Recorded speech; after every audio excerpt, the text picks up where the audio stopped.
Natatandaan nyo ba ang naging kwento ng isang netizen kung saan sinabi niya na minsan daw ay ginawang sumugod doon ni Angelica Pacquiao Yulo sa training center na kinaroroonan nitong si Carlos Yulo. Ito'y upang sabihin na baka daw hindi lumaki ang kanyang anak dahil sa sobrang training na ginagawa nito. At kamakailan lamang ay nagsalita na nga si Carlos Yulo matapos tanungin na tila hindi na nga daw ito lumaki dahil ang height ng 2 times gold Olympic medalist ay 4'11 lamang. Ibig sabihin ba nito ay sobrang banat na banat nga si Carlos sa training? Kaya naman sabi niya, I never stop training. That explains why my height is stunted. Yung mga buto ko sa tuhod ay hindi may stretch dahil hindi po ako tumigil sa training. Mismo ang isang netizen na hindi na nga lang natin mahanap ang nasabing komento na ito ang inirereklamo ni Angelica Pacquiao Yulo noon na sa sobrang training ng kanyang anak, baka nga daw hindi na ito lumaki.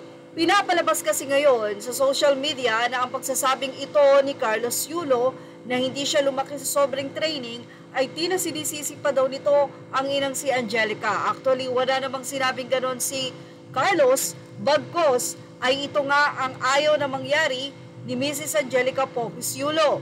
Dahil na rin siguro daw sa hindi proper training na ginagawa nito noong bata pa. At sa nasabing komento ay sinabi pa nga doon na nagdudunong-dunungan daw ang ate nito na coach-coachan. Yun yung nasabi nga po nga medyo hindi siya pabor sa nangyayari ngayon na alitan ni Mrs. Angelica Yulo at nitong si Carlos Yulo.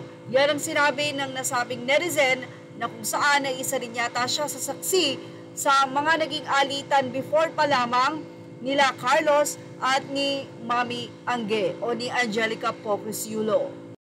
Pero ano nga ba ang masasabi kay Eldrew? Na kung saan bata pa lang din ito ay ginagawa na rin niya ang ginagawa ng kanyang kuya.